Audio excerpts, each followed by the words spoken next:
friends, I'm about to leave my studio to go look outside for some leaves to do some leaf printing with.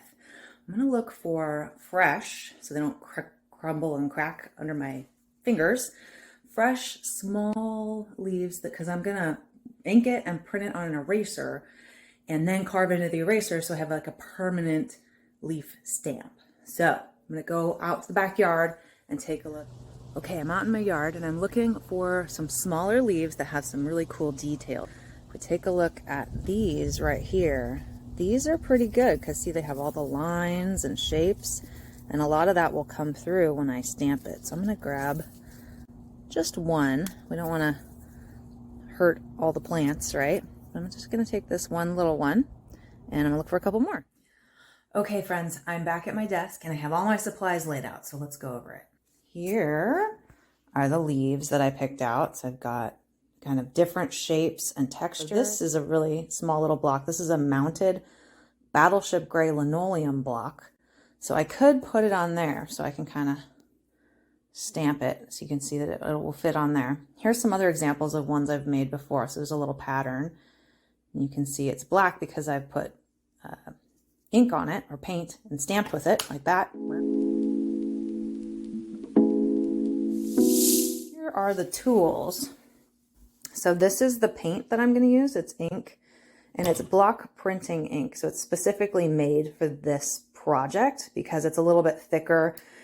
You could use paint, you could use marker, you can use other things, but this stuff is particularly made for this process. So it's going to kind of be your easiest best bet. These are brayers. So they roll the ink on like this.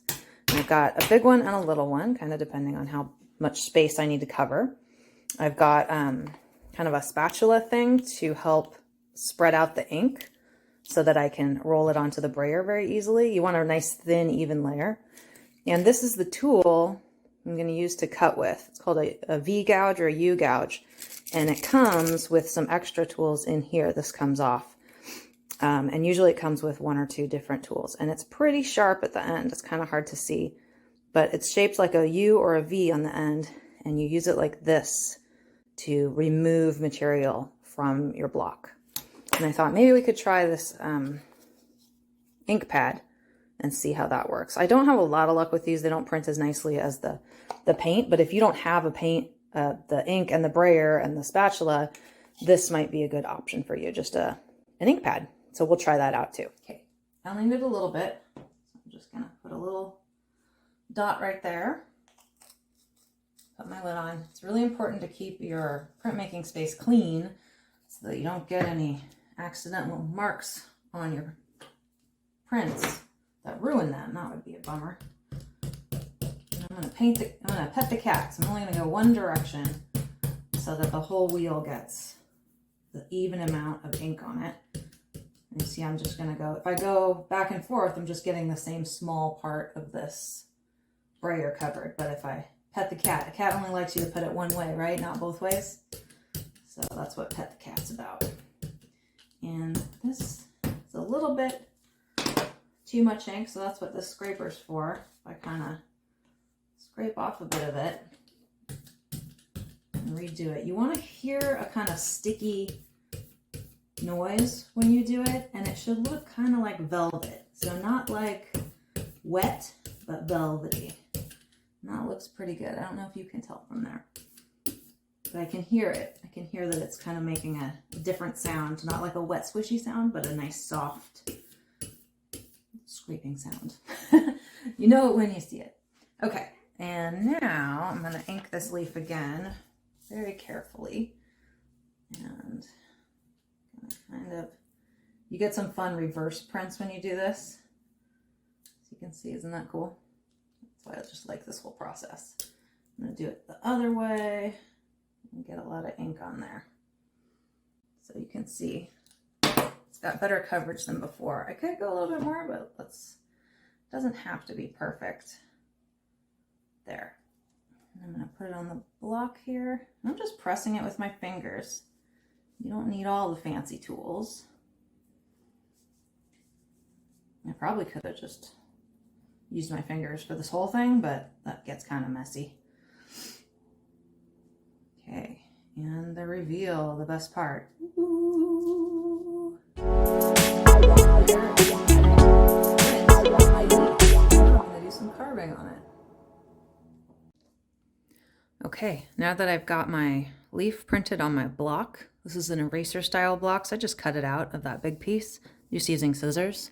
So I'm gonna let that dry a little bit longer. I'm gonna show you how these tools usually come with some extra tools. So this is a larger V-gouge, and those get stored in the back here, which is really handy. And then the way you put them on is you loosen this piece right here, and it loosens a prong here, and this whole thing comes apart. So if you accidentally unscrew the whole thing, that's okay. So I put that back on, find that little space there, slide the guy in there, and give it a good tightening.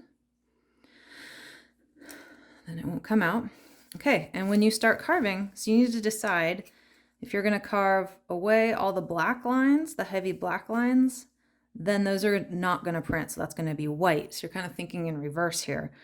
I'm gonna leave the black lines and I'm gonna carve away this kind of interior part, and I'm gonna carve away the outside. So I'm gonna start with the outside. You can kind of start anywhere. And make sure my finger is nowhere near in front of this super sharp blade. So I'm gonna keep my fingers back here holding the piece. And I'm just gonna, with a gentle pressure, scrape away a bit of material there to leave a relief impression of what I want printed, right? So you can see it more clearly if I start here and kind of go on the inside part. And this stuff is pretty soft, so it's easier to print with. And there, you can kind of see it start happening. So I'm gonna go a little farther on this and I'll show you my progress. So remember to turn your block and not your body, right? So notice I can move the block around as I go. And then I never want to be cutting towards myself. So that's how you get hurt. We don't want that. And I don't need to scrape too much away from these sides because I'm going to cut with scissors or with an X-Acto blade all around there.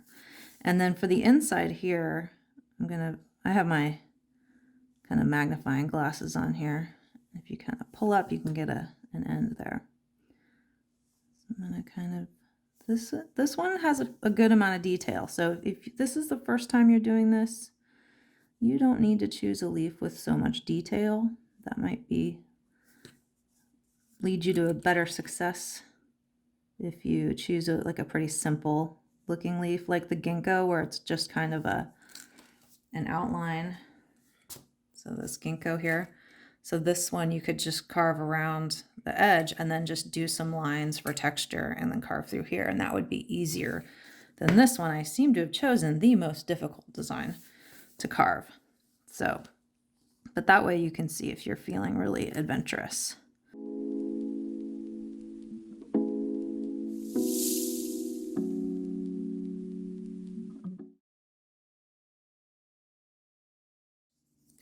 All right, I got my carved block here, and let's just try it with the stamp pad and see what happens. It's good to do test prints kind of throughout, because you can always carve away more, but you can't add it back in. So you want to carve away. If you're not sure, don't cut it. You can always go back in and cut it some more. Ta-da! That is Intro to Relief Printing using an eraser style block from a real life leaf.